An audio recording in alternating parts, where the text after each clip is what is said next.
not scary. It's not scary. Whoa! Whoa! Wait a minute. Aren't you that Asian guy from Westworld? No. It's Leonardo. What's up, man? How you doing? Yeah, all right. Yeah. What you doing at CGV? We'll go watch Leatherface right now. I can't believe that you thought this looked like me. You know, I'm just so used to seeing you like full body Yeah, scrubs. it just that makes you filled in makes the sense. blanks. We can see the body language. Anyway, I'm glad you're still working. Yeah. All right, nice to meet you. That's what you do. Really good, really great, into character, all that stuff. All right, it's you and me.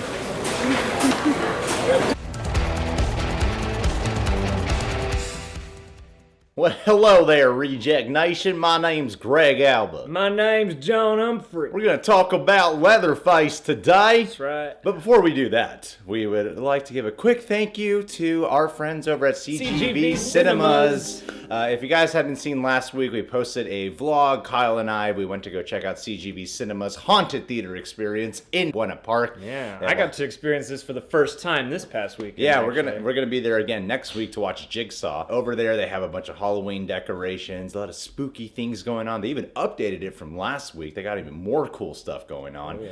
And they have the awesome 4DX experience, which we got to experience with Leonardo Nam from Westworld, as you guys saw in our little intro video here.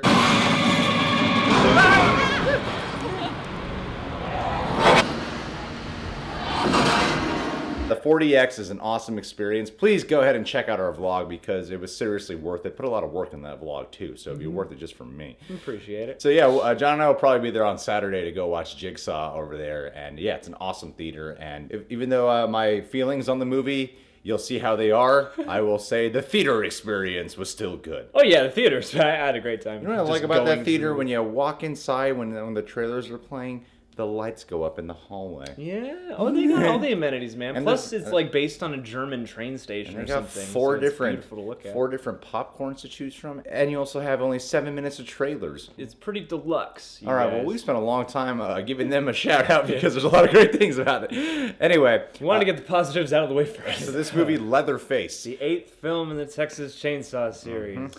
And this movie, I was actually really interested in watching. I watched the original Texas Chainsaw Massacre for the first time all the way through. Watching this movie, I didn't see that complaint that some people probably felt about like the Halloween remakes in terms of, I don't think this character could be ruined by having, you know, an origin tale about him and seeing the psychology of how this Leatherface guy became Leatherface, because there's a whole family of personalities in the Texas Chainsaw Massacre. And plus, when you see Leatherface, you can see he's kind of an emotional wreck of a guy. He's not just some quiet, wandering monster. He makes a lot of noises. There's even one moment where he looks really disgruntled and bothered by the actions he's committed. He's almost like a giant child in a way. Yeah. He feels stunted and he feels very off. And there's tons of that across the Sawyer family, which kind of makes the idea of exploring who they are more interesting than perhaps Michael Myers, where the point is that he's just the shape. And I know we had Texas Chainsaw Massacre at the beginning, which was a prequel to the Jessica Biel one. And this was supposed to be like ideally the prequel to the original Texas Chainsaw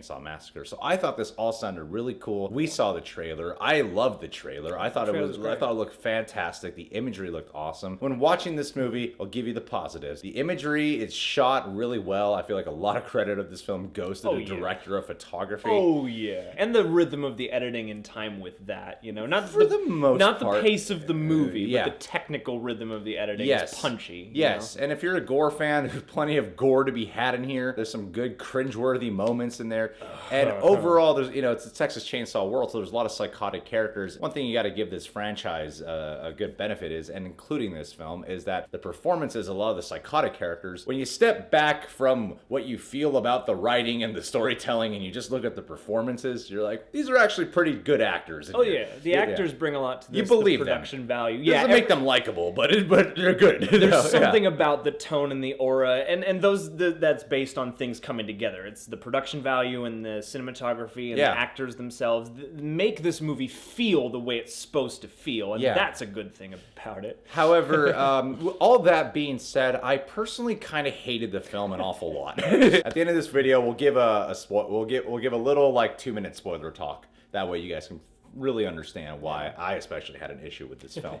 But we'll save that for the end. I was watching this movie, and there's like 3 different intros, and I really felt like this movie could have started off on just a 3rd intro, and it would have been way more intriguing. I think the movie has plenty of opportunities where it could take time to slow down and just give us a full-on scene. It could have used more dynamic pacing, I'll give you that. The pacing is just so all over the place, and it's the fast-paced. Focus, too. The focus of who we're focusing on, it keeps shifting around to who's the primary focus. I couldn't ever really get hooked in. Not that I look for, like, the redeeming characters in a Texas Chainsaw movie, but there really is not many redeeming characters in here. It's a weird ensemble piece where everything feels kind of rushed. Yeah. And you never get to know anybody all that well, so you're left with sort of like, I'm curious about these different characters, and that's kind of all you get. The main issue I have with this film, halfway through, I looked at John and I was like, I'm so glad this movie is not focusing on Leatherface for the entirety. The main story is really about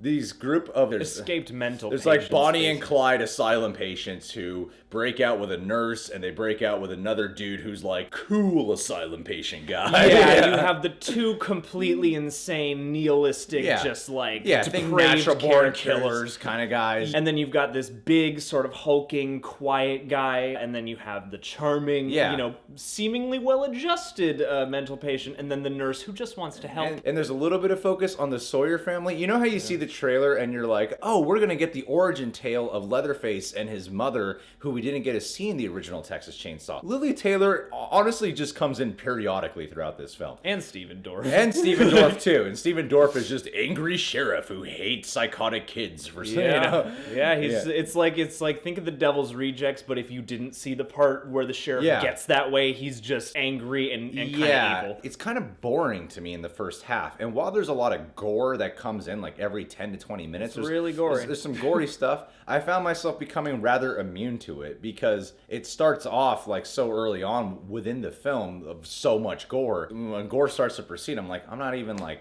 cringing anymore. I cringed. You did? Sometimes. I couldn't even get into it. There was one It's moment real bloody. too dealing with like necrophilia. Even in the theater there, I was just like, I just hate this movie. I just hate it. It has no soul. It's just one note. It's a one note film of the same tone. It starts off loud and messy and chaotic, and then it just stays there for like the entirety of the film with no level of likability whatsoever, and it's super rushed. It's ugly and bleak and nihilistic, and there's while that might sound like it, that's what it's supposed to be, it doesn't work for this film. Well, because the problem is this movie tries to split the difference between that 70s vibe of like, oh, you're just in a sort of immediate situation that's unfolding, but let's also cram it into super fast-paced. Yeah. And it comes out really weird because of that. And I like an ugly movie sometimes, which is part of what keeps me from hating this. At the end of it all, I did have to sit there and think, what is the point what is this movie exactly supposed to be about? When you see the trailer and then you see the movie too, you're like, this had the perfect opportunity to be a psychological study of his relationship with his mom growing up, and the distance he had, and this conflict he has of becoming this like cannibalistic serial killer. It doesn't do any of that exploration. Instead, you get a plot about escaped asylum patients on the run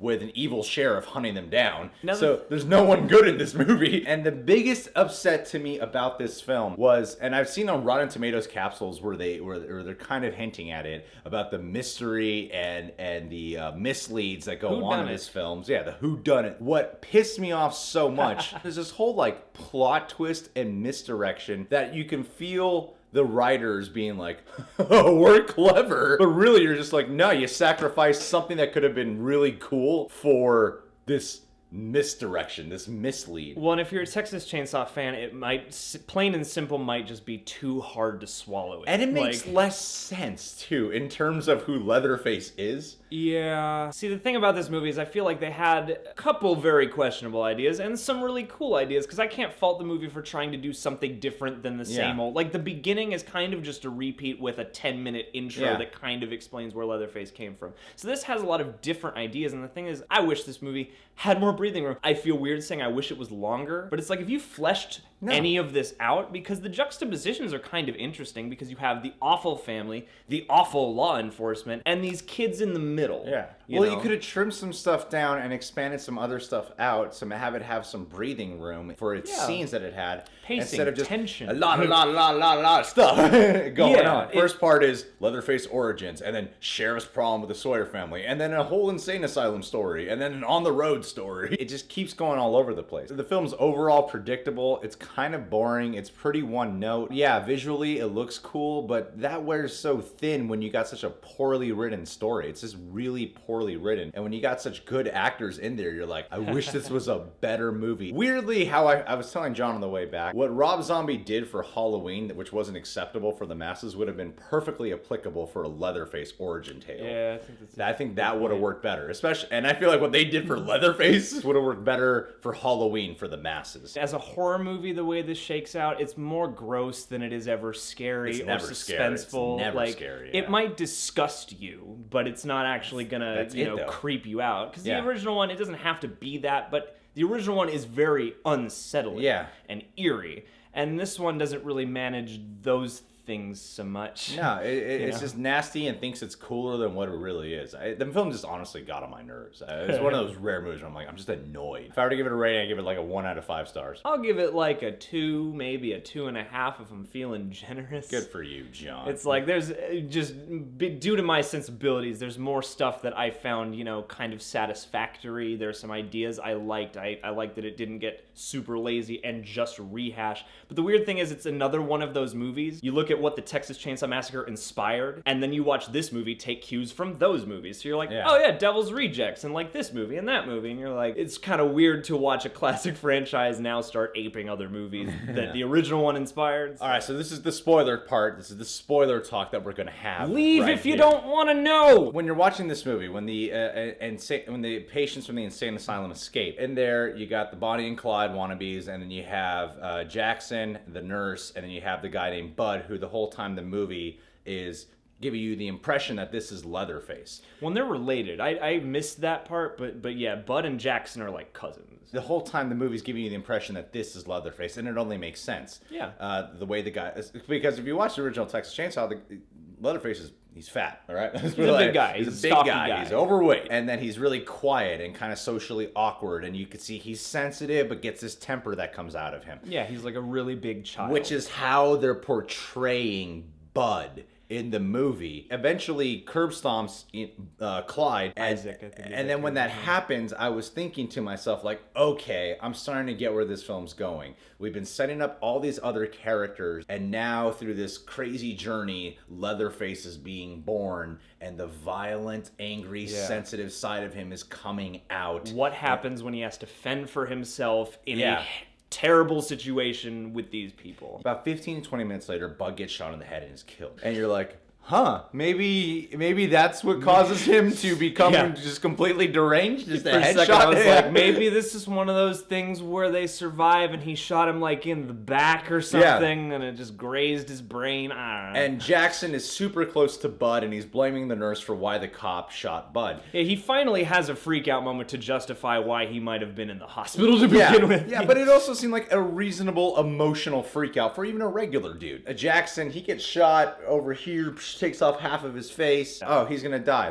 Then my second thought was, oh shit. Is this what they're doing? Yeah, I was like, oh, here it comes. And then you find out, okay, Jackson is really the leather. There's this whole mislead, this misdirection that you charming, sexy, eloquent Jackson. They wanted you to believe that Bud was Leatherface the entire time, but no, really, this is an origin tale of Jackson, who still doesn't get as much focus as the Bonnie and Clyde characters. So, I mean, he gets the most focus beyond them. Why it upsets me is because it just doesn't make any sense in terms of origin tale of who Leatherface is. Because why is Bud, I like, you could just feel him going, oh, this is clever. They think they're going to be watching Leatherface and this is Bud, but it's not. When you're watching the movie, I'm like, but who Bud is makes a million times more sense to be Leatherface than whoever the fuck charming Jackson was. So when he switches, many years before, so I guess you can pass it off like, oh, I guess he's gonna put on some weight and stop talking. When he switches, though, I'm like, I think the actor does his best to sell it. So I think overall, he does a good yeah. job. But in terms of storytelling, I'm like, this is stupid. This is so stupid. You know, like, this would have been a way more interesting movie if he just committed to what I thought they were doing when Bud curb stomps the guy. Because then I'm like, okay, we're seeing the birth of Leatherface coming here. Quiet, sensitive, fat dude who I care about because you're super sympathetic towards him.